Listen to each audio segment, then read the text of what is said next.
Well, good afternoon. I think in as much as we have virtually a full house, I'll go ahead and get us started. I'm Bob Hathaway. I have the honor and the pleasure of directing the Asia program here at the Woodrow Wilson Center. Since this event is being webcast around the world, and since, as hard as it may seem to believe, there may be some people elsewhere who don't know the Wilson Center. If you'll permit me just to say two sentences about the Woodrow Wilson Center. We are the nation's official memorial to the 28th President of the United States. We strive to serve as a bridge between the world of the scholar and the world of the policymaker. In other words, to commemorate both the scholarly depth and the public policy concerns of President Wilson. This event today is a joint project of the Asia program and the Cold War International History Project.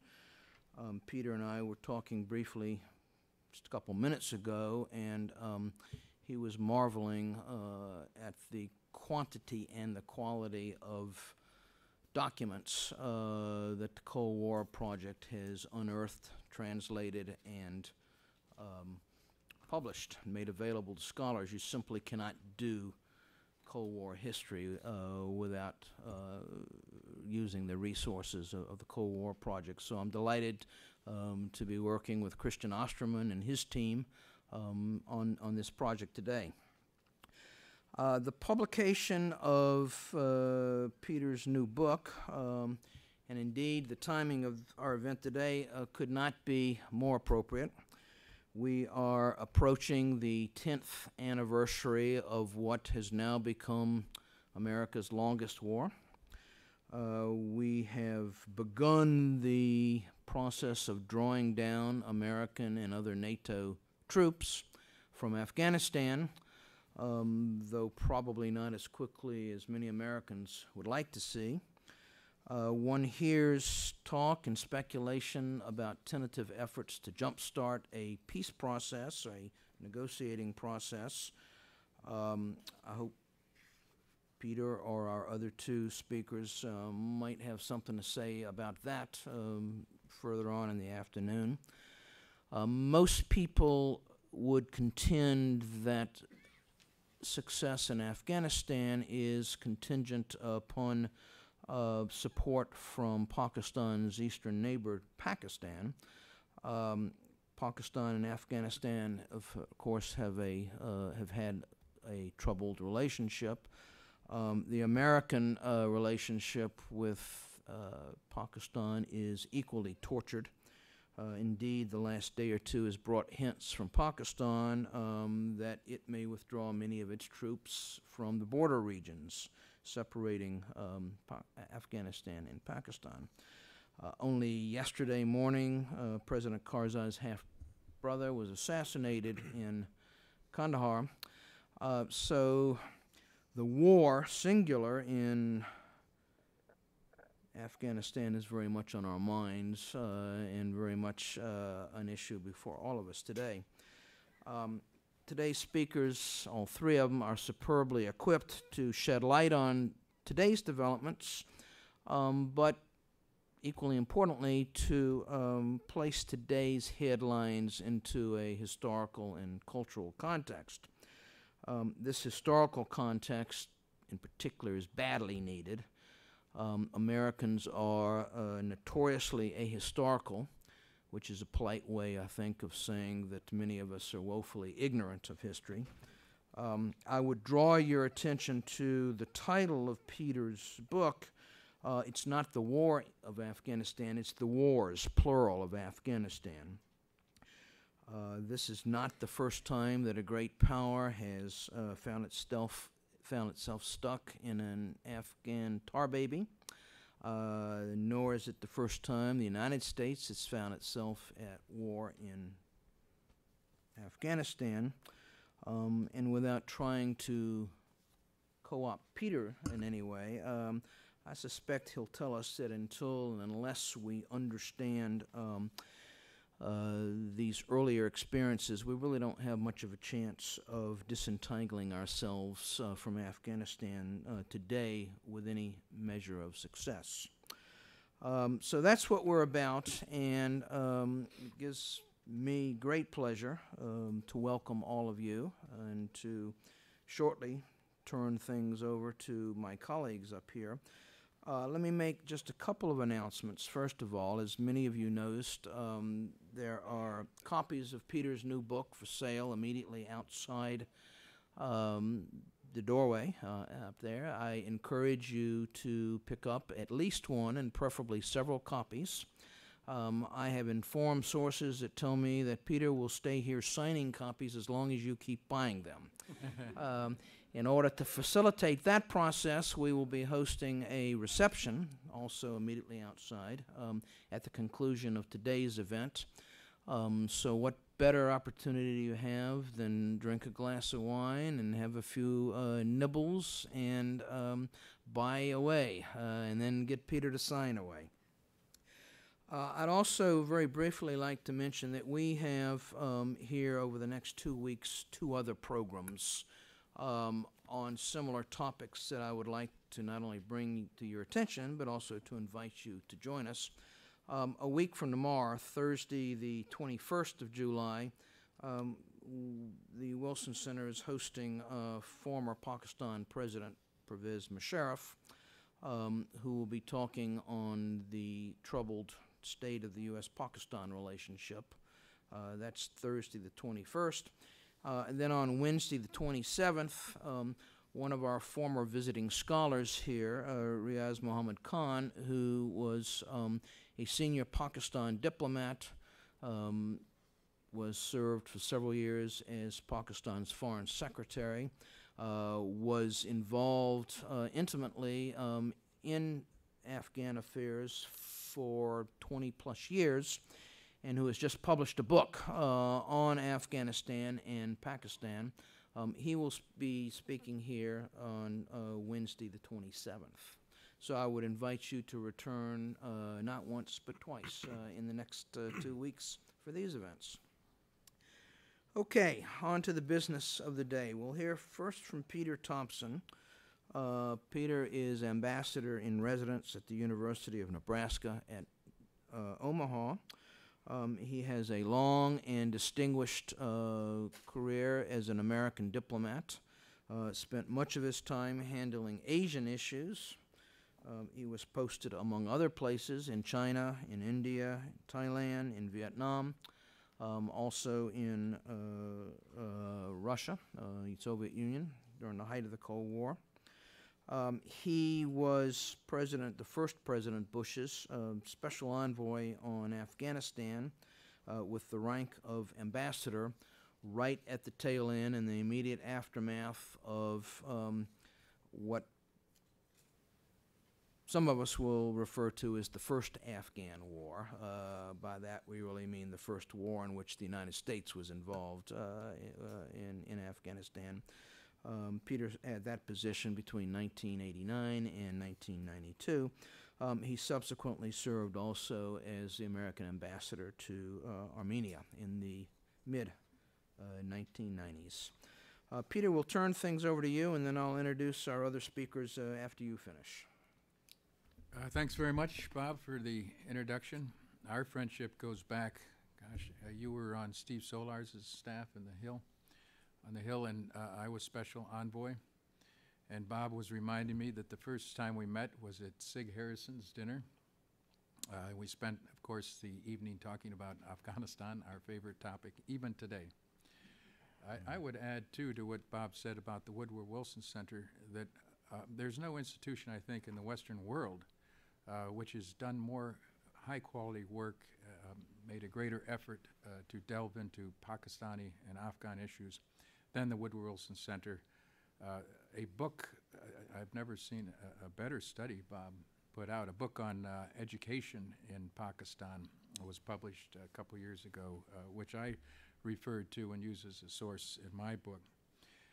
Bob, I want to thank you and the Woodrow Wilson Center staff, especially Allison Lyakoff, for organizing this event. I want to give special thanks to two distinguished ambassadors on my right, Omar Samad and also Dennis Cux, for being commentators at this function on the book, and to Writers Books, which is organizing the book event outside. And most of all, I want to thank all of you for coming through the rain on this afternoon to this session, this event to discuss the wars of Afghanistan. I'm going to limit my remarks on the book to 3 parts. First is why I wrote it. Second is a brief description of the book. And the third is my proposals for a way forward. To begin, I wrote the book for 2 basic reasons. One was out of concern for the national interest. After 9/11, the United States plunged into Afghanistan with really very little knowledge of the country and the environment, its tribal culture, its history. And I set out to fill that knowledge gap. It took me 8 years to do that. The first 3 years were spent in research and organization. I spent a lot of time here at the Cold War International History Project because about 30% of the book is devoted to the Soviet experience in Afghanistan, that particular war which Bob referred to. The knowledge gap, though, is still not filled. The U.S. military and State Department, other agencies have done a lot of work in training FSOs, Foreign Service officers, and our military in the languages of Afghanistan and also Pakistan, in the history and culture of the country. However, the situation is so complex in Afghanistan. It's a mosaic, true mosaic, unique mosaic in the world of tribes, ethnic groups, and religions. And Pakistan is also a complicated country, and you really have to look at Afghanistan in the context of its neighbor Pakistan, not to mention Iran and other neighbors. The value of this book is not so much in the last chapter, which a lot of people will turn to right away, in which I give my proposals for the way ahead in Afghanistan in the months and years ahead, and also on Pakistan, the way ahead in dealing with Pakistan to get out of the mire, which Bob quite aptly referred to, in which we find ourselves today. The value is how we got here, how we got to this point, and why we arrived here. What were the mistakes we made in the last 30 years?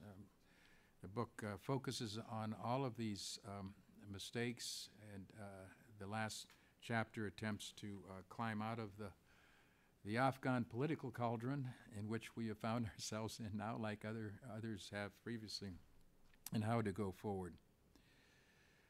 The other important reason was, like all of you here today, and like Afghans and Pakistanis, Americans in general, the international community, to break the cycle of wars in Afghanistan, because it is a recurring cycle, and the wars will continue because of the pressures generated from the outside through their surrogates inside Afghanistan, and because of the situation inside Afghanistan, unless there is a general agreement internally in the inner circle, that is inside Afghanistan, as well as outside Afghanistan, the outer circle of nations, and in other countries in the world, especially Saudi Arabia, and of course the United States, Europe, present-day actors in Afghanistan. Now to the second part of my remarks, a brief description of the book. The complications I've already touched on in writing about an issue like Afghanistan. The book project, I'm sorry, it just grew and grew. My publisher at the end said, you better not drop this book on your toe because you'll break it. And he was quite right.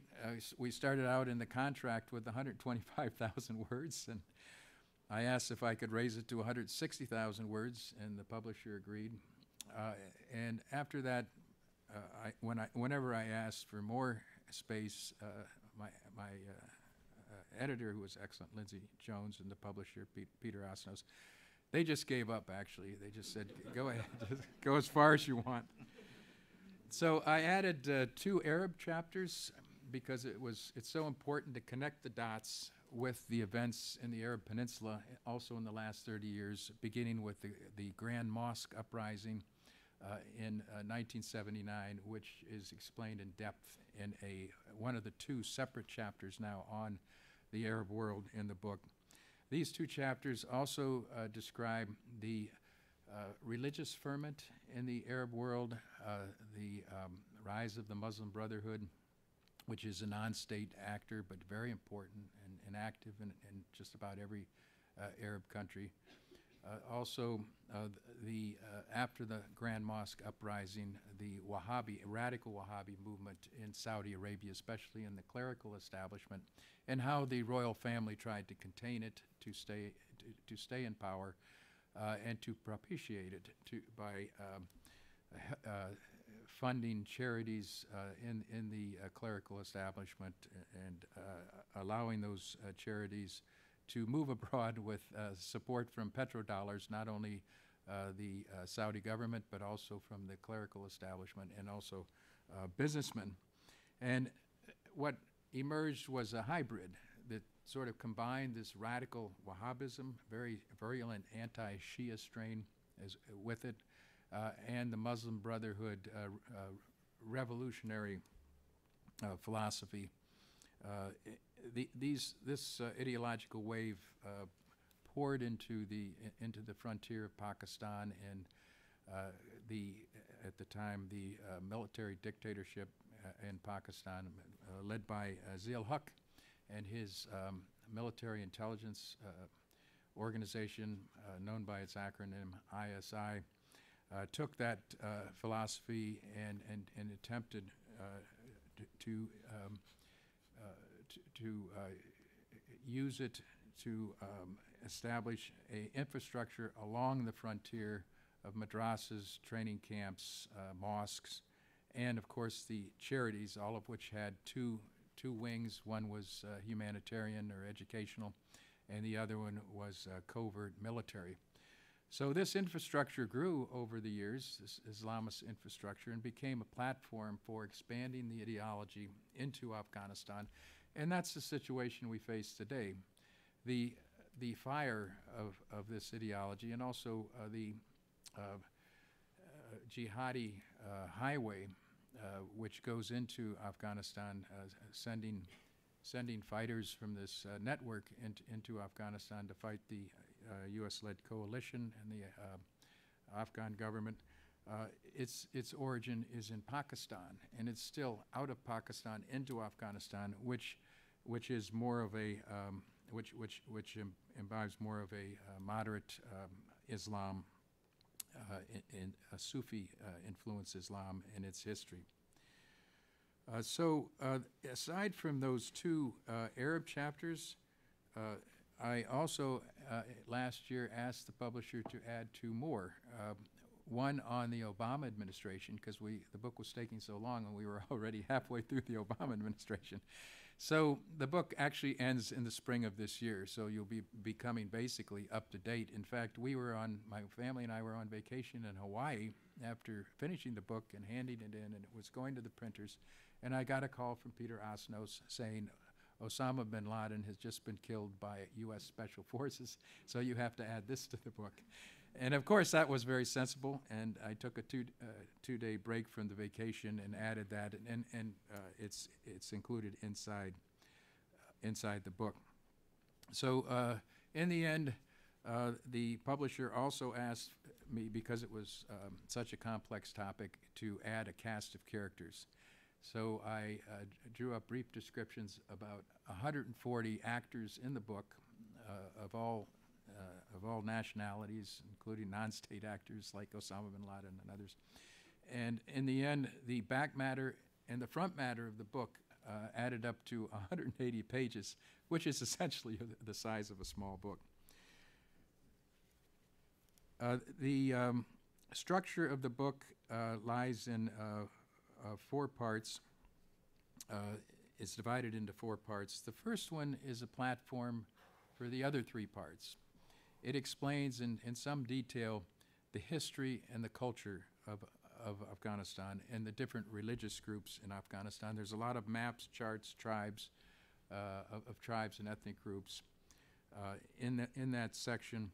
It also highlights the Afghan progression towards a increasingly modernizing state in the 20th century. It highlights the pride and honor qualities that are embedded in the Pashtunwali code.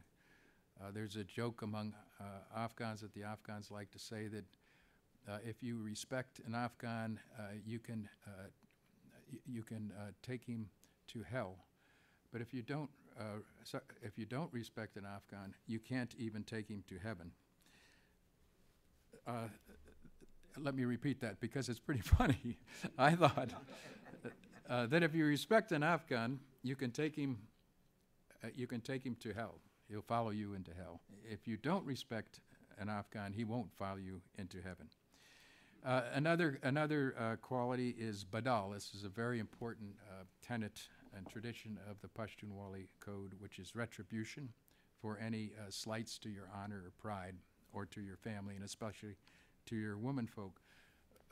But there's a great deal of information in the chapter on tribe and mosque, which also goes into the Sufi religious strains, how it came into Afghanistan and mixed with the tribalism at the time, and then how the Wahhabi and Muslim Brotherhood forces came from the Arab world and their impact on the wars of Afghanistan in the last 30 years. On the historical side, the chapters discuss the creation of the Afghan state, the modern Afghan state in 1747, and its growth up to the communist coup in 1978, and then the Soviet invasion, which followed immediately thereafter almost. And the country plunged back into a shatter zone because of the invasion of the Soviet army and the great destruction and death it brought to Afghanistan. The second part of the book traces the period from the communist coup and the Soviet invasion up to the departure of the Soviet Union. The last chapter is entitled Zia's Vision, and it discusses in great depth and from several documents that have never seen the light of day yet, never been published, how Zia al-Haq and the ISI attempted to Islamicize not only Pakistan but Afghanistan, to create strategic depth in Afghanistan with a view towards, in the future, using Afghanistan and Afghan surrogates, radical Islamic Afghans, like Gulbuddin Hekmatyar, later the Taliban, as a springboard to spread Islamic extremism further into Central Asia and other areas of the world. The problem is that there was a corollary of this policy, which American policymakers did not see at the time. I didn't see it certainly at the beginning when I was involved, and that is that this volatile mix, this infrastructure that Zia al-Haq and the ISI created to export Islamic extremism, militant Islamic extremism, had a terrorism side, that the same camps that turned out fighters to go into Afghanistan and then later, after the Taliban ensconced themselves inside Afghanistan to other parts of the world, they were also exporting terrorism to other countries in the West, of course, in the Muslim world. Bombs began going off in Saudi Arabia. In the United States last year, Faisal Shahzad, he's the son of a Air Force general. He attempted to plant a bomb in Times Square. He was trained in North Waziristan inside this infrastructure, and he was assisted by one of the three major religio-terrorist groups that ISI created during the Soviet and during and after the Soviet occupation. Jaish-e-Mohammed, and you've all probably heard of Lashkar-e-Taiba and Harakat-ul-Mujahideen, all created by the ISI to carry this proxy war, radical Islamist movement into Afghanistan, into other areas like Kashmir and further abroad. The third part of the book is my own time as special envoy. I take you along a journey that I followed, which I must say was quite difficult, and Grant Smith and others in the audience witness this, that actually Roy Gutman wrote a book, how we missed the story, in which he called it Mission Impossible, the assignment I was given, which was to bring basically to bring a political settlement to Afghanistan, which had been American policy since the Reagan administration and continued to be American policy into the Bush 41 administration. When I served, the objective was to bring about a political settlement in Afghanistan, to let the Afghans choose their own way, have an act of self-determination, either elections, help them get to an act of self-determination, either elections or a loya jirga. And that's what I set out to do. However, the Pakistani government was on quite another path, even though publicly they expressed support for this policy of a democratic path and a political settlement of the issue, let the Afghans themselves sort things out, stay away. Countries, if they're interested, can coordinate through the UN, which was attempting to assist the Afghans to organize this act of self-determination. On the contrary, covertly through the ISI, and after Zia's death also in 1988, the Pakistani General Staff continued to follow a military course. When the Soviets left Afghanistan, there's a chapter that Pakistan pivots. Pakistan pivoted into Afghanistan and attempted to overthrow the communist regime and install Gulbuddin Hekmatyar and a radical Islamic government inside Afghanistan. There, as this chapter explains, it was not only targeted this strategy against the communist regime in Kabul, but it also was targeted, perhaps even more, against the Mujahideen centers inside the country. Ahmad Shah Massoud, moderate Pashtuns in the east, like Abdul Haq, and a number of very powerful commanders, Haji Latif included in the south, who were anti-Islamists. They were against the puppets that the Pakistani ISI had created to take power in Kabul. They were moderate patriots who wanted to go back to what was an era of tranquility and modernizing Afghanistan at the time of the communist coup. So the ISI set about trying to strike at these centers. They included Ismail Khan, of course, in the west as well. And one by one, they were able to dismantle most of them. First, Ismail Khan was weakened quite considerably. Then there was a famous massacre of Massoud's commanders in the north that occurred on one of my trips to Pakistan. And the same tactic was occurring against the southern commanders and the eastern moderate commanders, Pashtun commanders. And it essentially worked. By the time that the communist regime fell, all of these different groups had been considerably weakened. Finally, we decided in Washington that we should go for negative symmetry. That is to say, the Soviets stopped their arms supplies, we stopped our arms supplies to the Mujahideen. This had been discussed when the Soviets pulled out, but we could not reach agreement. But the negotiations got going again in '91, and I was a participant in those negotiations. The KGB and the Soviet military dragged their heels, and we did not finally consummate the agreement, sign it, until September 13th, 1991, where on January 1, we agreed to stop arms supplies to both sides. Within 5 months after that, the regime in Kabul had fallen.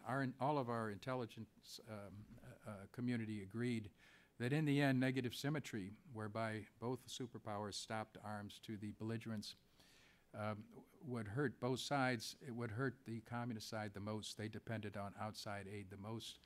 The Mujahideen had a much larger manpower pool, but they were fragmented, and they were not coordinating. They had been split, and they were already at loggerheads. So the fall of the regime set off a civil war in Afghanistan, which lasted right up till 9/11.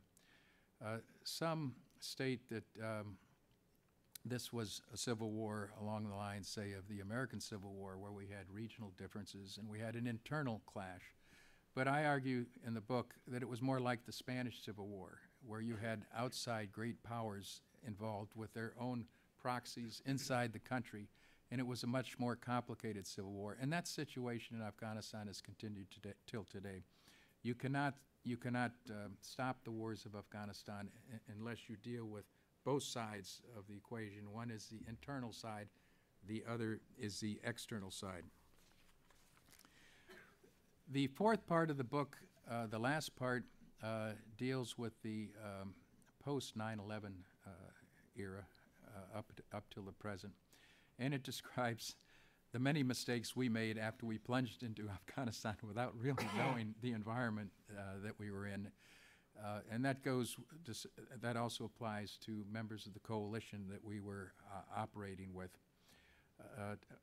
What occurred was that the ISI and the General Staff in Pakistan decided that they had better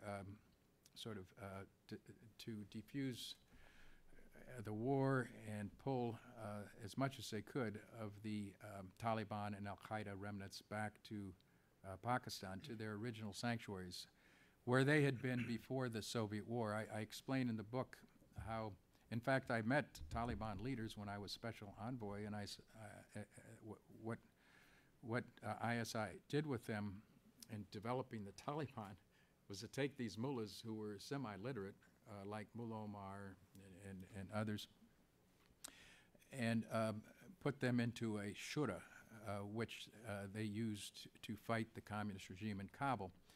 After failing to put Gulbuddin Hekmatyar in power in Kabul, in 1994 they switched to the Taliban, these southern mullahs, and made them into a coherent organization, not, mind you, inside Pakistan. And I have maps in the book which show the 4 offensives that were launched during the 90s into Afghanistan from safe havens in Pakistan, sanctuaries in Pakistan, into Afghanistan to overthrow the Mujahideen regime in Kabul. Again, this was not a civil war. It was more like the Spanish Civil War, where outsiders were calling a lot of the shots. Eventually, with Pakistani assistance, including a lot of Pakistani troops and even more Pakistani religious students, thousands and thousands of them that were trained in the madrasas, armed and sent into Afghanistan, plus 1 and later 2 Arab brigades that Osama bin Laden raised, the regime was overthrown. When Operation Enduring Freedom took place, the Americans invaded Afghanistan. A lot of the leadership, certainly almost all of the leadership of the Taliban and Al-Qaeda, plus thousands of their foot soldiers, were not defeated. They just retreated back to the sanctuaries inside Pakistan. And it took about 3 or 4 years for ISI to revamp them and to send them back into Afghanistan, even though Pervez Musharraf, who I wish was here today because we could discuss this, he announced that Pakistan was with the United States in the war on terror, and he was handsomely rewarded by billions of dollars of assistance. But his ISI, which from 2003 for 3 years was headed by the present army chief in Pakistan, General Kayani, he was busily organizing and re-equipping the Taliban to return to Pakistan, or to Afghanistan from the sanctuaries in Afghanistan. And I have maps later on in the books in the post 9/11 period, which shows that those same four invasion routes have been used by the ISI and the Taliban after 9/11. And you've seen after 2005, you will see in these maps how they have expanded into Afghanistan. The major mistake the coalition made, the U.S. made at that time, was that they took on the war burden for themselves. They didn't rely on Afghans.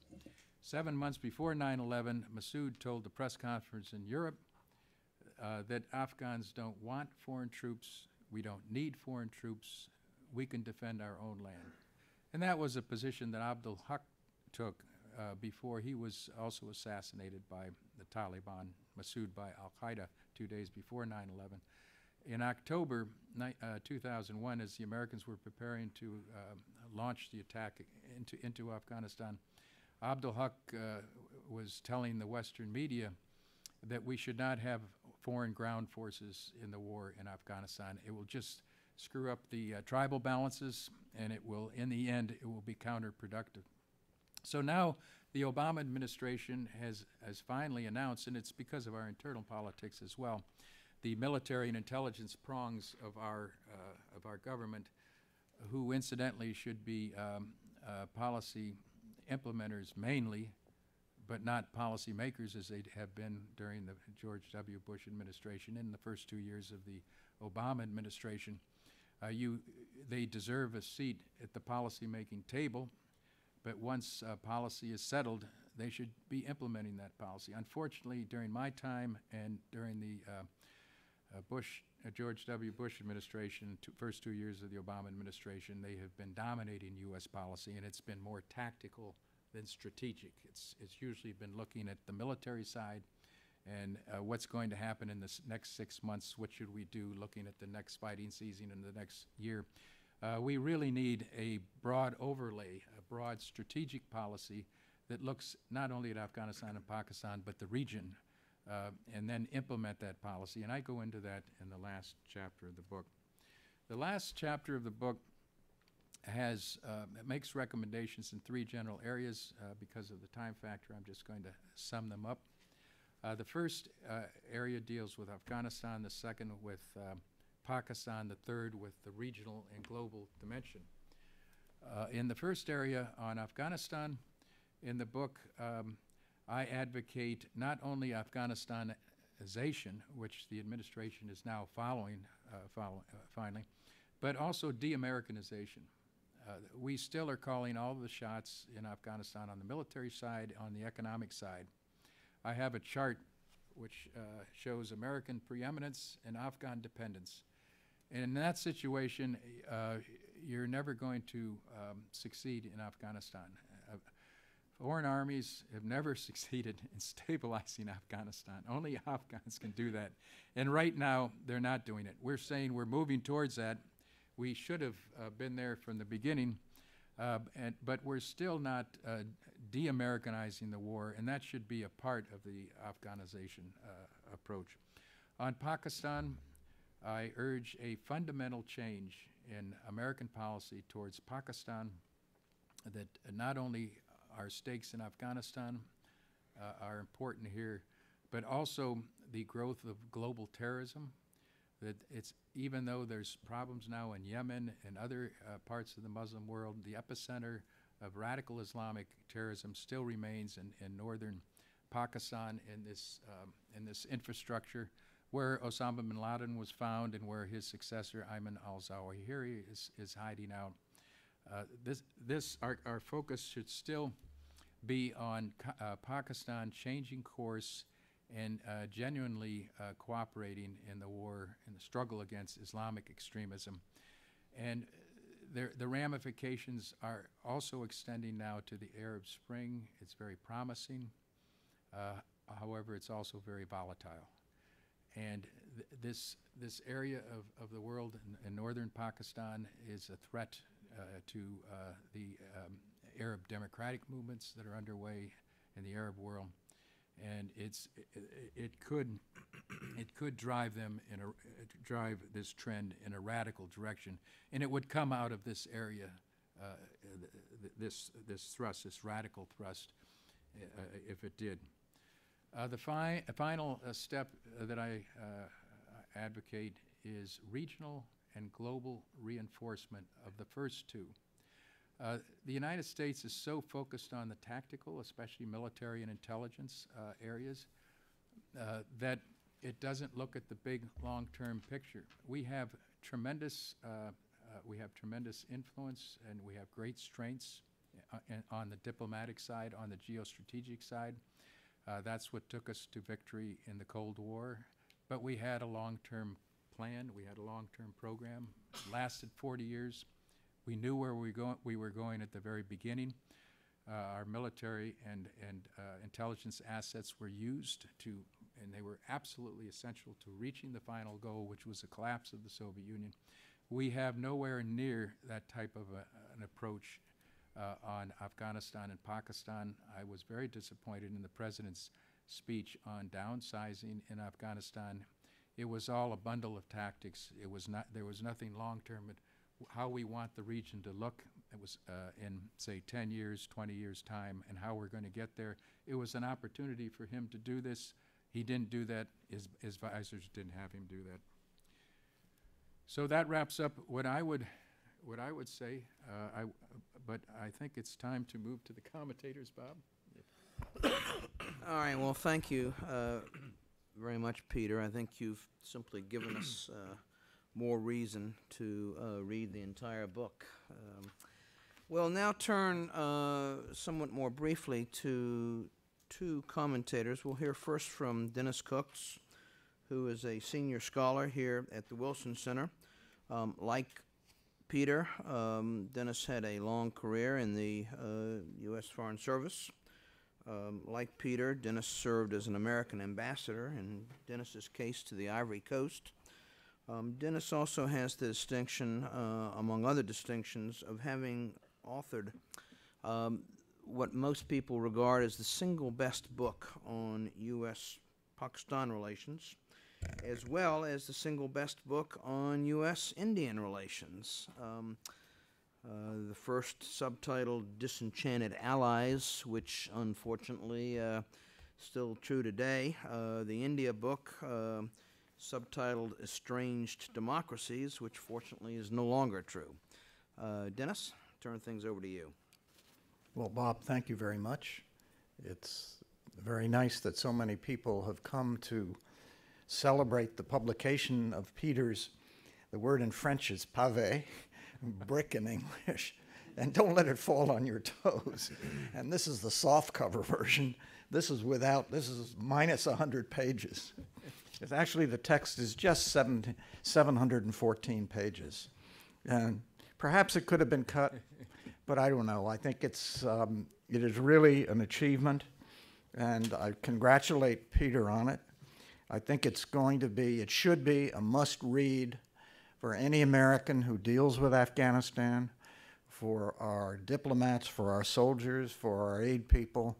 If you want to understand what's happened in Afghanistan since the Soviets moved in Christmas Eve, 1979, this is your book. And not just, and it's almost Tolstovian in scope, because Peter doesn't just tell the story of what happened in Afghanistan. He brings in these key external players, and he weaves them back and forth between Saudi Arabia, Russia, Pakistan, us, the Iranians, and of course, also the Afghans. And it's also a very personal book, because as Peter told you, he was the ambassador of the Mujahideen.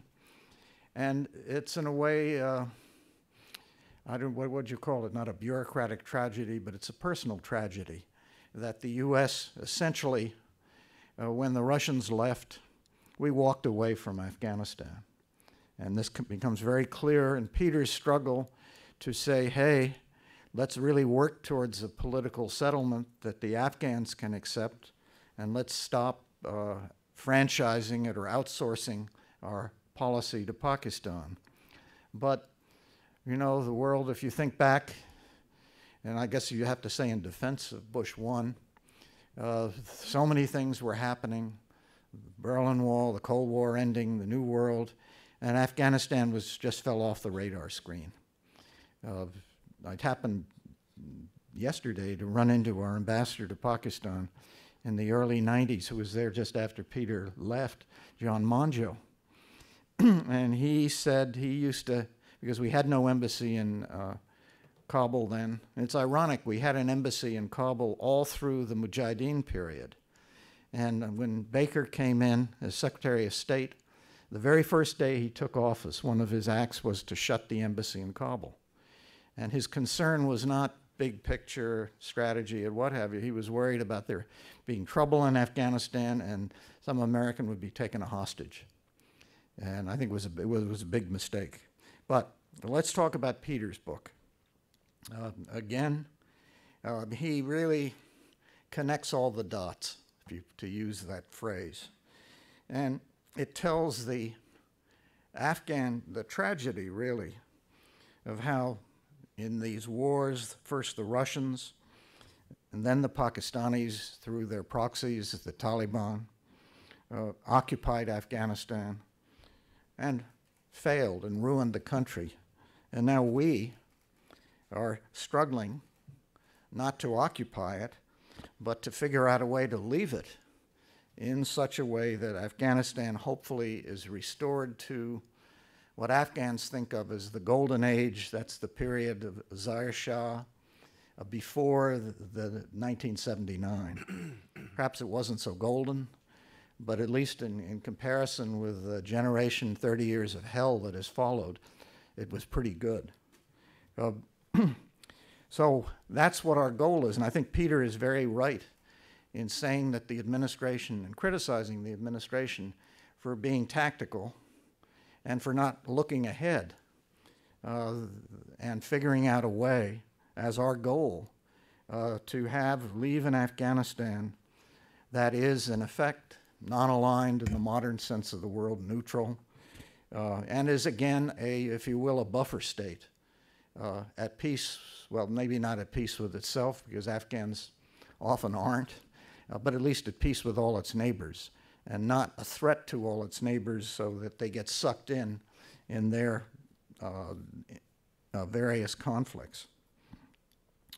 So I think the one thing in my comments, I think it's worthwhile to go back. Peter talks about 3 wars of Afghanistan. I'd like to talk very briefly about 6 wars, to include the 3 Anglo-Afghan wars, because they really, and it's interesting, you look at how each was handled, and it is indeed the British who I think were the most successful in dealing with Afghanistan. Now, the first 2 wars, remember 1839-41, the tremendous defeat that the British suffered, the worst they ever suffered initially, but they came back and they beat the Afghans, and then they were smart enough to do what? To get out. And so they set up Afghanistan essentially, as it wasn't really a protectorate then, as a buffer state. And this was the great game, protecting British India against the Russian incursions. And then you had the Second Afghan War, 1878 to 1880, in which the then Emir died and the successors. Afghanistan started to fall apart and the British got worried about the Russians. And again, they moved in, and at first they were defeated. And then they came back and they won. And again, when they were finished, they were smart enough, well, they abandoned what was called the forward policy, which is in a way what Pakistan adopted more recently and the Russians adopted, and they withdrew. And they established Afghanistan as a protectorate. And they left Afghanistan alone internally, and the Afghans agreed to really have no foreign policy, no dealings with foreign countries, and the British paid them a big subsidy and sent them arms for that. And that was really, this was Abdur Rahman Khan from 1880 up until 1900, and it was really the start of he built the modern Afghan state. But the British, and then there was the Third Afghan War, which is the one that is not talked about very much. In that one, it wasn't the British who started the war, it was the Afghans. King Amanullah, 1919, chafing at the bit, and sensing that the British after World War I were in a weak position, attacked along in the northwest frontier, attacked across the disputed Durand Line, and the war came to a standstill. And as a result, the British granted Afghanistan its independence. And you had the two treaties of Rawalpindi with British India and Afghanistan, and then the Afghans said, that's not good enough. We want it with Great Britain, and in 1921 they got it. So then you had a period, this golden period, which in a way in terms of foreign affairs goes back further than just the Zahir Shah period. From 1919 up until 1978, Afghanistan was, in a sense, a buffer state. First between Soviet Russia and British India up until 1947. It was independent, but it was very careful. It didn't about its neighbors.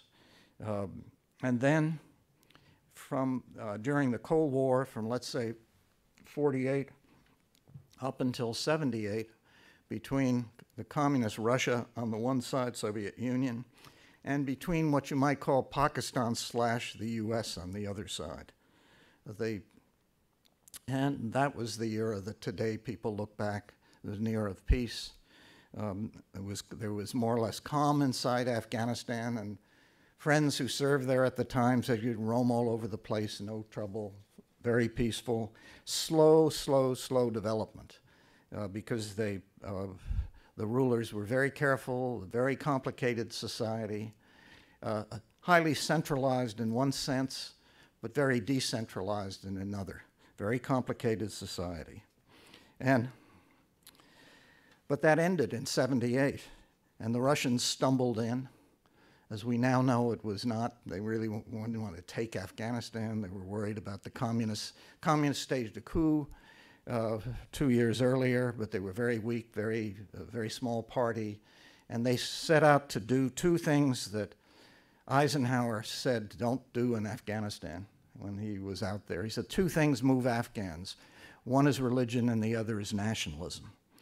And the Russians and the communists offended them on both counts. And anyway, the Russians finally moved in Christmas 1979, overthrew one president, Hafizullah Amin, put somebody else in place. And then there was the reaction.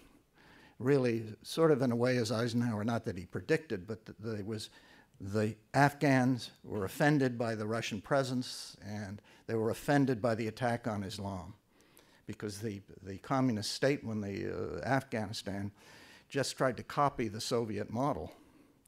And the Russians, in their period, and Peter brings this out very well, didn't understand Afghanistan. And they also used very rough military tactics, carpet bombing, burning villages, and so forth. And the result was, and that's interesting to contrast with, if you will, the American occupation. There were, 5 million refugees at the time? A large part of the population left. Well, what's happened since the Americans have come? I don't know whether it's 5 million, but 3 or 4 million have gone back. And so that, I think, speaks. People who say it's like the Russian, we're like the Russians, that's not right. We have been, maybe we've made a lot of mistakes, but we've been very careful on the way we fight to try to minimize civilian casualties. The Russians didn't. And also, the fact that Afghans have come back speaks for itself. And also the fact that even in the public opinion polls, we are not seen as occupiers. Because if you are seen as an occupier in Afghanistan, you're dead. And the Russians were dead. And anyway, so you move in, and Peter has described really what is, I call, that's the fourth war with the Russians, the fifth war, which I never really thought about in that way, is the Pakistan's effort through its proxies to gain control of Afghanistan, as the Russians did, well, not by directly occupying, and as the British did in a way, less forcefully. And that's the period from 92 to 2001. And first the Mujahideen fail, and then the Pakistanis latch on to the Taliban. And They, I would say, understood the Pakistanis because they were Pashtuns mostly, dealing with other Pashtuns, and understood the tribal dynamics, which are so important in Afghanistan, which the British understood, and which the Russians didn't understand, and which we only lately have come to understand or trying to understand. But the Taliban proved a terrible instrument because they were, what did Barney Rubin call them, as West Virginia hillbillies with Kalashnikovs. They were really obscurantists, and they were, the really only thing they cared about was their strict brand of Wahhabi Islam. They didn't know how to run the country. They allowed the Osama and others to come in. And the Pakistanis, in fact, found them difficult, difficult proxies. Even so, the Pakistan stuck with them. And there were only, if you remember, there were only 3 countries that recognized them. And then came, well, they made the blunder of inviting Obama, not Obama, Osama. And you had, well, it's just a syllable. Some of his critics think he's, anyway. So 9/11, and you have the 6th war. And I agree with Peter's analysis that Bush had a sort of so-so, well, not even so-so, a poor performance. It happened so quickly. In a sense, we weren't prepared for it, but that's understandable. And we didn't follow up on the opportunity because we were looking over towards Iraq. And also, Rumsfeld said, I remember at the time, his saying, the normal state of Afghanistan is anarchy, and we'll let it return to anarchy, which may be correct, but he didn't think about all the consequences. And so our effort there was underfunded, and I remember we went there, and Council on Foreign Relations did a study, and we went to Afghanistan in December 2003, and the Afghan National Army at the time, I think, had about 12 or 13,000 men in it. And we had a very radical recommendation in our report that they should jump it up to 27,000.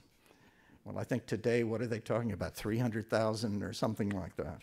So they were really, really underfunded, and there wasn't an awful lot of guidance coming out of Washington. People thought things were moving. There was a hope in Afghanistan because after this long nightmare, there was hope for the better, and the Afghans are not stupid at all. They knew that this was a great opportunity, that all this money was coming in, the world was helping them. And of course, that's another thing Peter and I were talking this morning that's different about the Russians and us. When the Russians moved in, the whole world was against them, except for the Soviet satellites. When we moved in, the whole world was with us. Well, who was not with us? Everybody was with us, really. That's another difference.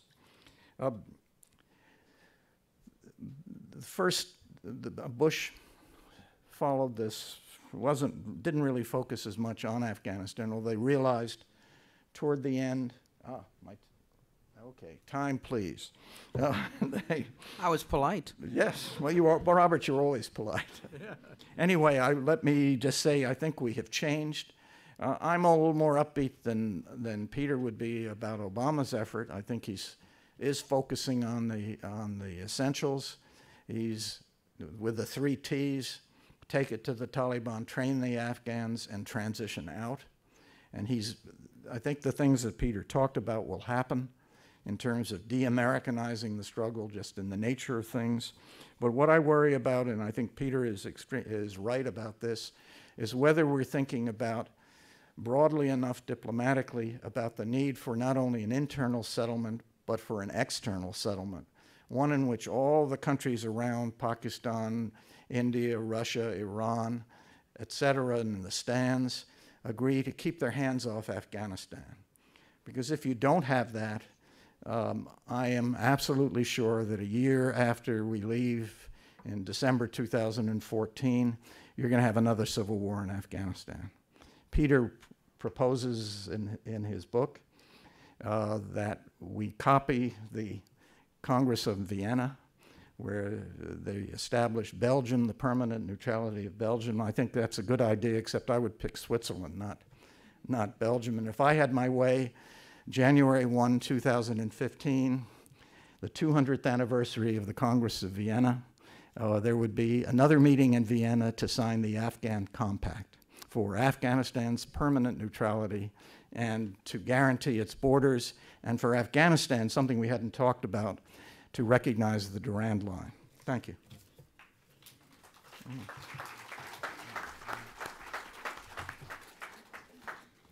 Thanks, Dennis. We will now turn to Omar Samad.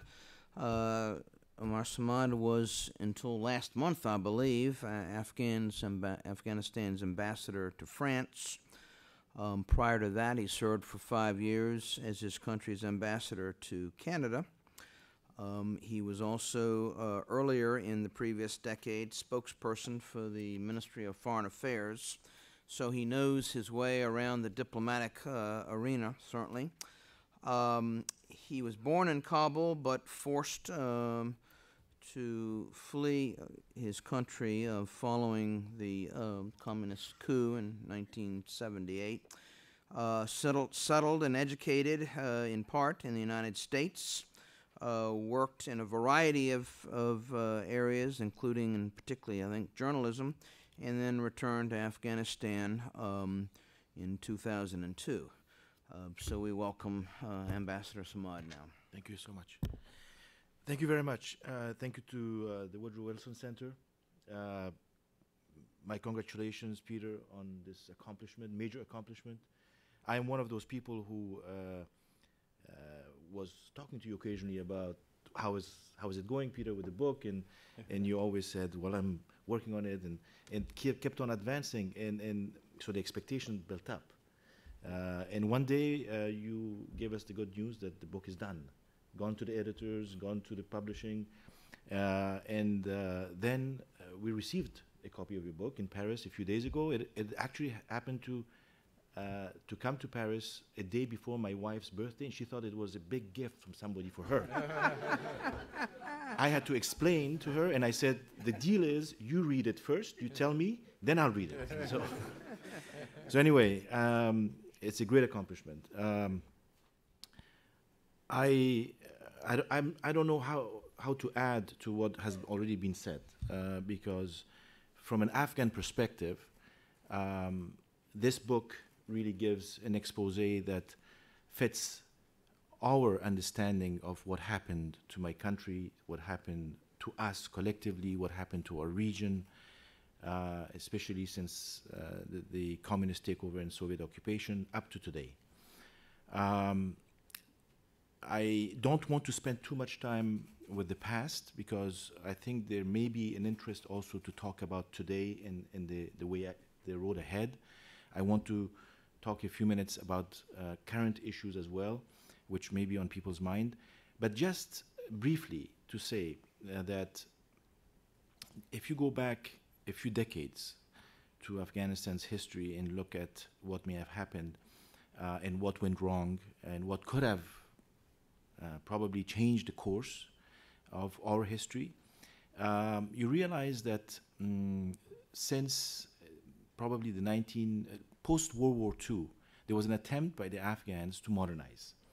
There were several attempts by the Afghans to modernize their society, their institutions, but post-World War II in the bipolar world that emerged, Afghanistan first went to the West and went to the United States to ask for being the partner to help us modernize.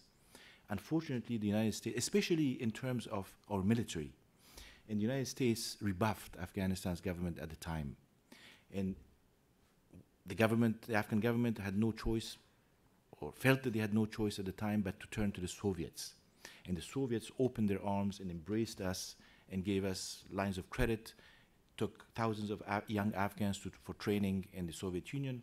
So that one incident, one decision, and I'm not going to go into details of why it might have been or or how the world looked at the time. Pakistan, Iran were very close to the United States, and Afghanistan probably didn't have much strategic value in the eyes of American policymakers back in the late 40s and early 50s.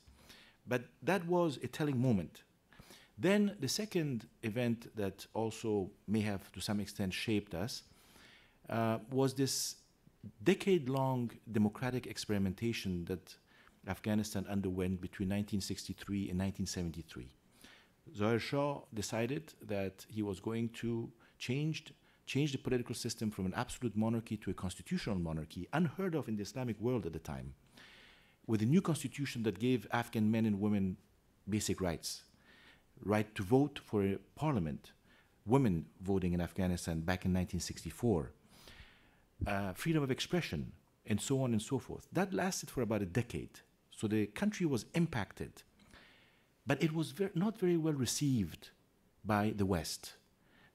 For whatever reason, again, there were many countries who thought that, what is Afghanistan to do with democracy? You know, why is this country trying to experiment with something that maybe it is not ready to absorb or understand? It's too tribal, it's too backward, and this is probably too advanced for the Afghans. Whereas, you know, there are many other countries in the world that were probably also economically backward, underdeveloped, and so on and so forth, tribal as well, that, you know, have since then done very well with democracy. So Afghanistan back in the 60s and early 70s did not receive the kind of backing that it, I think, should have received in terms of developing civil societies, developing institutions, a democratic system.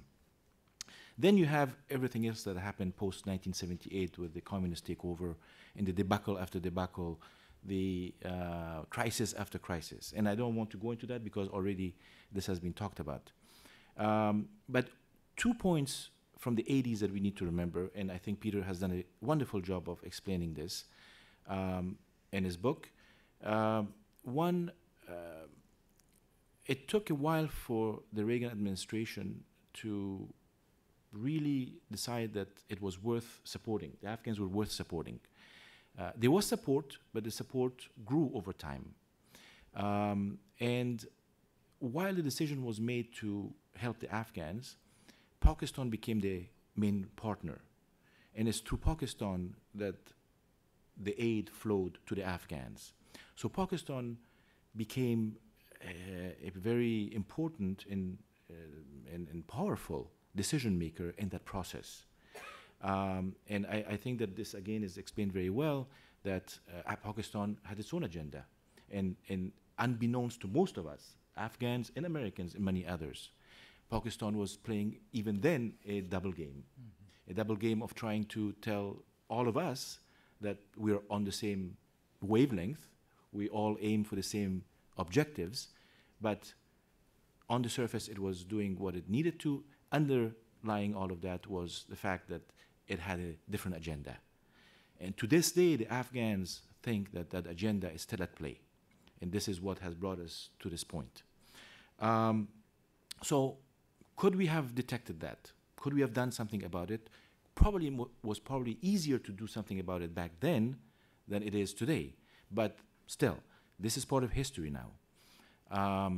Then we had another chance, I think. After the West disengaged and the Soviets withdrew from Afghanistan, the civil war ensued in my country. And eventually, by 1995-96, the Taliban took most of Afghanistan. The Afghans were absolutely felt abandoned. The Soviets had been defeated and so on and so forth, but the country was in shambles. There was no peace process. There was no political settlement. There was no economic reconstruction. There was nothing that happened post-Soviet withdrawal. And the countries that helped us during the Soviet period disengaged because the job was done and accomplished. And nobody knew that, again, there were other agendas at play and that Afghanistan was going to become the hub for terrorism. Afghanistan was going to become the center for radical Islam and for launching those plans, not only inside Afghanistan, but also beyond. Again, the same scenario to some extent applies today and exists today. So Could we have done something at that point? And I know that Peter didn't mention this, but Peter played a very important role during that period of time. I, as an Afghan, was a witness to this, of trying to explain all of this to the American government, trying to explain it to anyone who would listen. Between 96 and 2001, before 9/11, the tragedies of 9/11, a few of us had a sense that something is awfully wrong, something happening in Afghanistan, in our region, while the Taliban are occupying the country, while Al-Qaeda is their main ally, while the structures and the infrastructure exist beyond our borders, and tens of thousands of young men are being trained to become militants and radicalized, there was no concern, not even a focus on the fact that this is and could become a major threat. So really nothing was done while a small group of Afghans were still fighting for whatever cause they believed in. And Massoud was the last man standing until he was assassinated on September 9th, 2001. There was very little, even though Osama bin Laden had made his statements. Osama bin Laden had called the United States enemy number one, was very clear on what he intended to do. The reaction was very slow and non-existent. So, of course, 9/11 became the wake-up call. So I just want to touch upon those as part of the record from an Afghan perspective. I'm willing to listen to other viewpoints on this, but from an Afghan perspective, I think this is how we see our history and our shared history now having evolved, and some key moments that may have been missed. Now, I want to take us, if you don't mind, I don't know how much time we have. Another 5 minutes. 5 minutes, okay. I will try within the next 5 minutes, because I think we also want to probably entertain some discussion with the audience. But let me just say that we are right now, in my opinion, either in or entering a very challenging period on the Afghan mission. On the insurgency side, we have dealt a blow to the Taliban in southern Afghanistan, even though the president's brother was assassinated yesterday and things are fragile again in southern Afghanistan. We don't know if the vacuum that has been created is going to be filled, and by whom and how fast and how effective it might be. And we hope that we can fill that vacuum very quickly, regardless of what we think about individuals. But there was, of course, the president's brother had at least 10 years of experience and had become an effective administrator, regardless of all other things that may be said about him. So the insurgency continues to be bothersome, and they're using new tactics and trying to undermine what we are doing and trying to undermine the security and the stability that the country needs. It's also trying to undermine this outreach, this reconciliation package that we are working on, by saying that we have a door open for any insurgent who wants to come and lay down their arms and make peace and join the rest of the Afghans in a political context that would restore all their rights and give them certain, citizens' rights like all other Afghans. So it's going to, all of these threats and risks that are evolving are going to undermine what is happening. Then I see also a geopolitical realignment taking place right now as we speak. Pakistan has difficult relationships with the United States. The Chinese have their view, the Indians have their view, the Iranians, of course, have short-term interest and long-term interest, and we cannot get into all of this, but it's a very dynamic situation as we see it evolving. And then thirdly, I think that inside Afghanistan, there is some confusion and there's frustration. And I believe that what the Afghans would like to know and see is a clear path to the future. They want to know where we stand and where we want to go. I think it's important that the message that comes from the international community, whether it's the United States through a speech by President Obama or by the United Nations or anybody else, has to give us and your publics a strategic outlook on where we want to be in 10 years' time or 15 years' time, what kind of an Afghanistan we want to have, what kind of a region we want to build, so that every actor on the scene understands what the aspiration is and what we need to do and what elements need to be worked on in order for us to move forward. Right now, there is a sense of confusion, and I hope that we can work on this to clarify it.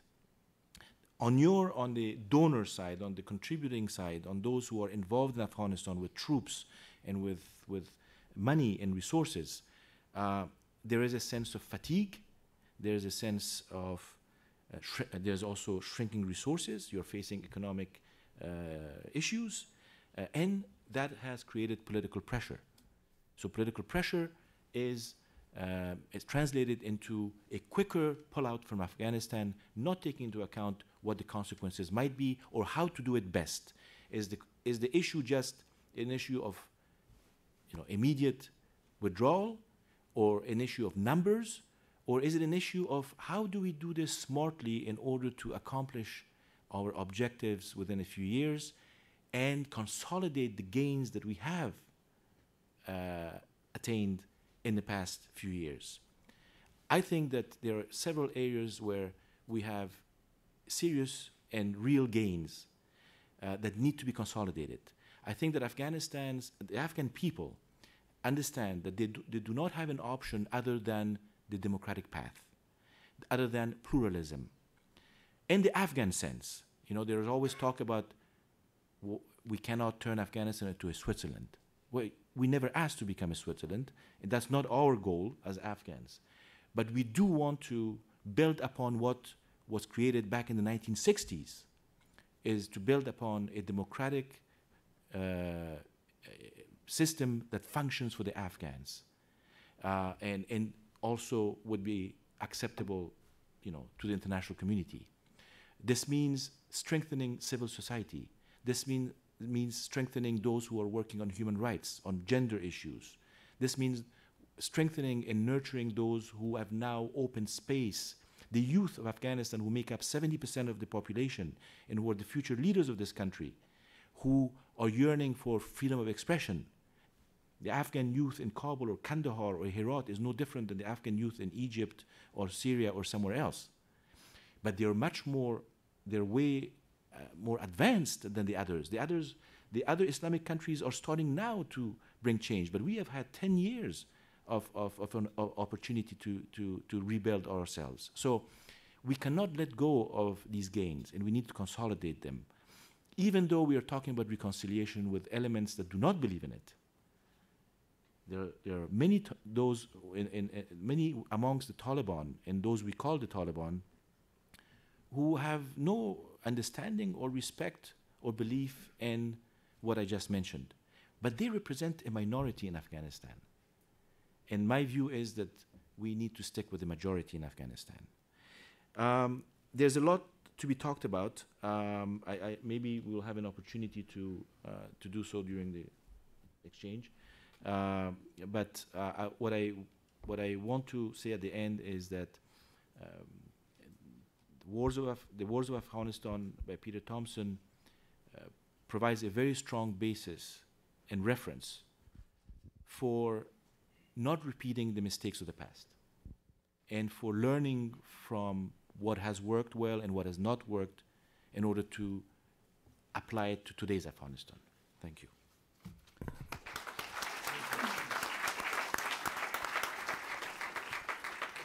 Well, warm thanks to all three of our presentations for very rich and thoughtful comments, and comments which placed today in a broader context, which I think we can always use more of. I find myself facing something of a dilemma in that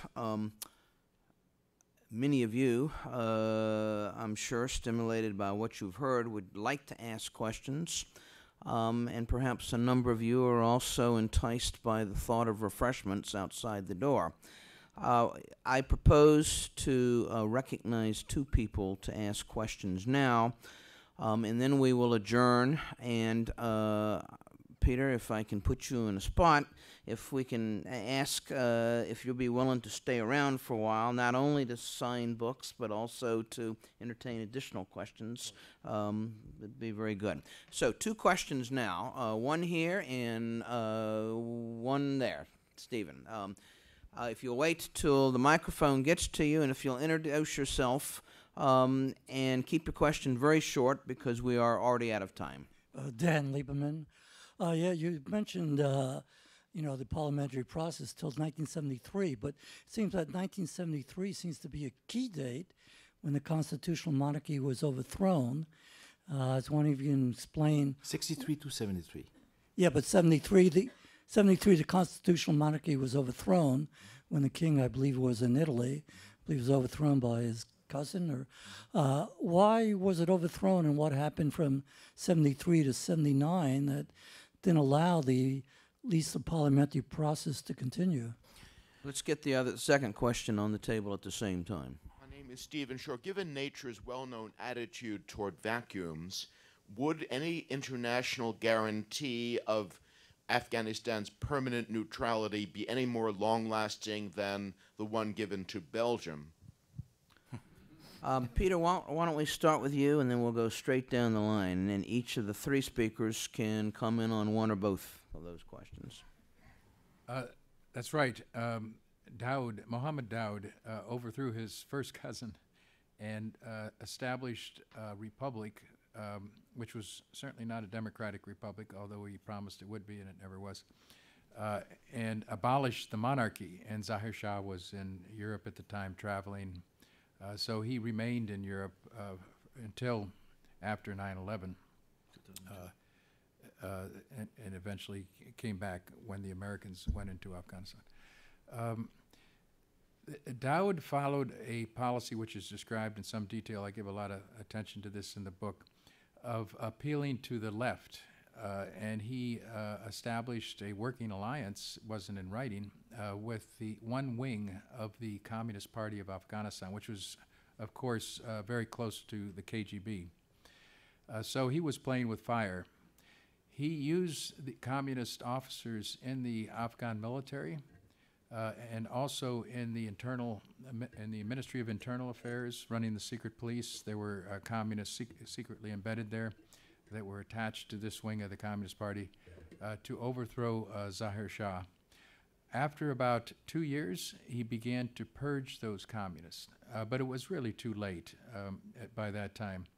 In fact, his close coordination with the communists during this period, and even earlier, helped to bring down Afghanistan and bring down this 200-year-old monarchy or dynasty, which he continued in practice because he was also part of the ruling royal family. However, by swinging to the communist side and coordinating also, he met with Soviet KGB officers himself secretly during this period. Then trying to escape the tentacles of the KGB in the Soviet Union, it was too late, and the communist coup occurred. He did, though, try to break with the communists and move towards the West. Even he visited Pakistan a couple times, and he visited Iran and Saudi Arabia, but it was too late. And the communist coup took place, and the Soviet invasion took place as well. Do you want me to address the second one, too? If you care to, or if you want to bucket down the line, that's all right, too. Well, I'll just briefly comment. Of course, you're right. And my judgment is that it has to come at some point, because like during the period Dennis talked about, where you had a buffer arrangement and there was an informal agreement, in some ways in the St. Petersburg Treaty before World War I, it was a formal agreement, whereby both the Russian Empire and the British Empire would practice restraint towards Afghanistan, treated as a buffer state generally. And both of them then coordinated their efforts against the rising power of Germany and Central Europe. The Soviet invasion broke that period of a buffer state, and Afghanistan descended into the shatter zone, and it's been there. It's been there until more recently. But Pakistan has to cooperate if we're going to get this type of arrangement of mutual restraint by the great powers around Afghanistan, because if one attempts to establish its influence in Afghanistan, then others react, like the Russians, the Central Asian republics, and Iran, against Pakistan. So the war will just go into another cycle. My feeling is that the reason the surge that we launched in 2009, 2010 has not really worked is because we did not precede it with a tougher policy towards Pakistan. You see it coming now in the conditioning of military and economic assistance. In the last chapter of the book, I list 5 areas, including that one, where we should begin to show some steel to Pakistan, as we did during the Cold War to the Soviet Union, although they're not comparable. I mean, Pakistan still is sort of sweet and sour pork. It's a friend and some call it a friend enemy. They bring together friend and enemy. But certainly the military is following a policy which is endangering our own national interest in the short and long run, and we have to get tougher in dealing with Pakistan. If we would have had a tougher policy in place before the surge, I think we could have enjoyed a breakthrough like we did in Iraq. Now we could send 500,000 troops to Afghanistan, but as long as those jihadi highways are open, as they are today, a Marine Major General last week told the Los Angeles Times that he's very dissatisfied that Pakistan has taken no effort to close the Taliban supply lines in from the Baluchistan area. That war will continue to tear Afghanistan no matter how many troops are there. So it's time for a tougher policy on Pakistan. We have to be very careful that there's not a backlash. We have to do this smartly. Under the surface in Pakistan, there still is civil society. There still is a firm desire for the return of civilian rule, parliamentary government. But it's still a military-dominated state, and the military dominates Pakistani politics in practice. The raid on Osama bin Laden's compound and his death has embarrassed the military, it's weakened the military, and maybe that will shake things up a bit and the civilian side can reassert itself more. And these forces underneath the surface that are there, and represent the majority of Pakistanis, I think, could come to as a potential to come to the surface. If that happens, the chances for peace in Afghanistan will be much greater. Referring to your comment about Belgium, I think the reason that Belgium is a bad example and that Switzerland is a better example is that for 2 reasons. Number one, the Swiss were famous as fighters. Remember the Swiss Guard, well, even today, the Swiss Guards at the Vatican, the Swiss, they were mercenaries. And Switzerland, once it got its formal independence, was recognized, armed itself. And I think one of the reasons, if you remember, that Hitler and others kept their hands off Switzerland, they figured it wasn't worth the trouble. Because every Swiss at home, that had an arm, everybody was part of the army. And I think that there are parallels with Afghanistan. Gosh knows there's no country in the world that has better fighters than the Afghans. And I think if they're properly organized, properly armed, and here I sort of question trying to replicate an American-style army, properly organized to defend Afghanistan, they would pose quite a challenge, I think. That's one reason. The other reason is that Switzerland had some dispute over its borders, and Afghanistan does. And the Congress of Vienna recognized the borders of Switzerland, and they were accepted. Well, I think that an international agreement, should be a basis for Afghanistan's recognizing the Durand Line. Because while I dislike Pakistan's policies, et cetera, I think they have a grievance that the Afghans claim they have never accepted the border that was admittedly was imposed by the British in, I forget, 1893, but it's been there over 100 and some years. They still, if you remember, Afghanistan didn't recognize Pakistan, voted against its entry into the United Nations in 47. And then the Loya Jirga in 49 said, we don't recognize the Durand Line. So you get the crazy situation now where Afghanistan complains about Pakistanis or the Pashtuns moving across a border it doesn't recognize. And I think the Pakistanis have a legitimate grievance on that point. And if you talk to many Afghans, and maybe you could speak to this, every Afghan I've talked to says, oh no, we can't do it. It's too emotional, too hot an issue. Well, I don't think so, because the last time the Afghans were in Peshawar, when was it, 1826, 1827, something like that, when they were kicked out by the Sikhs. So I think this, well, anyway, it's a long answer to the thing that Switzerland is a better model and a feasible one. Ambassador Just Somebody. briefly, on those two questions, Daoud, President Daoud, former President Daoud, was a nationalist who happened to be a prince, member of royal family, who was an authoritarian person, who did not really believe much in a democratic process, and very much focused on economic development and modernization, but also to some extent on doing the job himself. So all of those combined sort of made him create an alliance with leftist elements, and as Peter said, he tried to remedy this during his presidency, wasn't able to. The other side had better intelligence and better organization, and so that was, by 78, the downfall of that regime. As far as neutrality is concerned, from an Afghan perspective, I think there are three elements that are key in order for this concept to be even envisaged and debated amongst Afghans. First, it has to have strong guarantees that could not be broken and could be sustained. Number two, it has to have the endorsement of the Afghan people by some mechanism that is legitimate and credible. And number three, it does require what we have been talking about, the shutdown of this infrastructure that has existed since the 1980s across our border.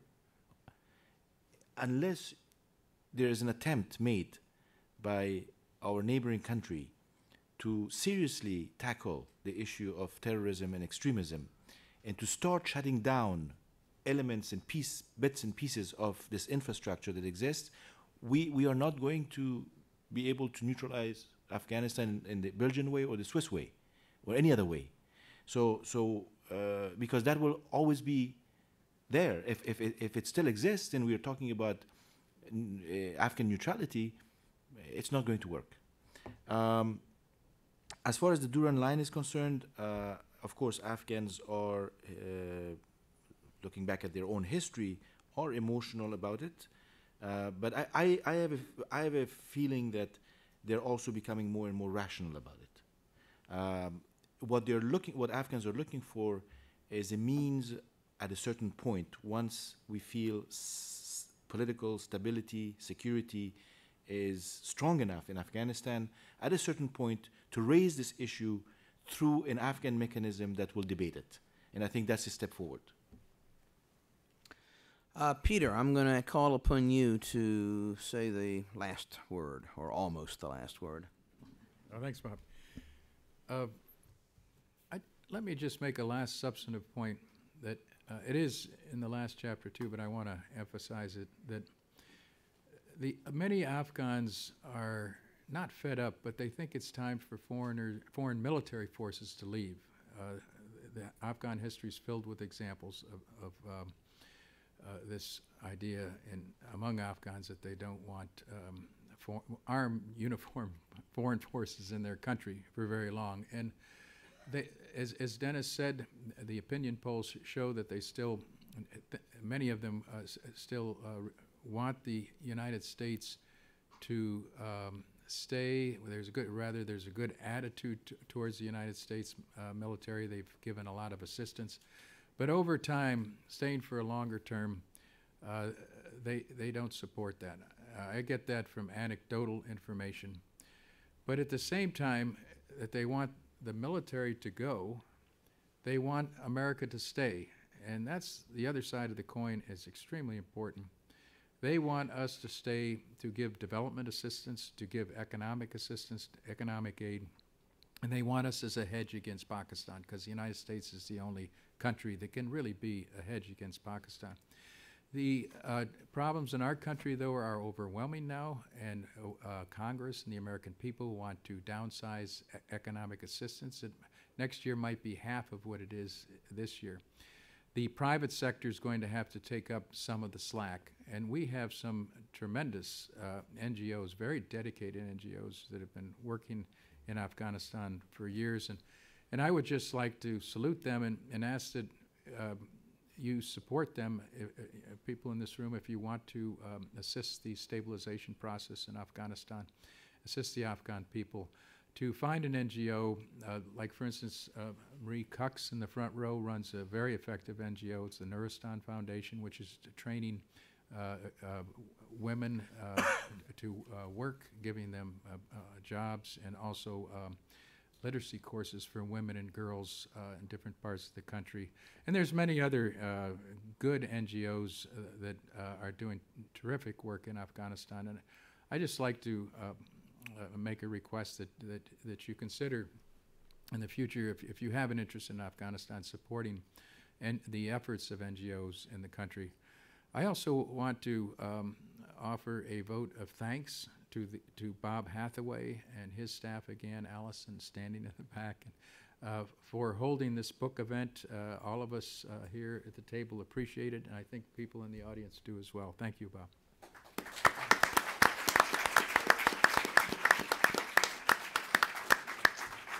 Well, the last word, thanks first of all to three terrific speakers. Thanks to Christian Nosterman and his team, and particularly Allison and Christina. And thanks to all of you. Now join us outside, and we are adjourned.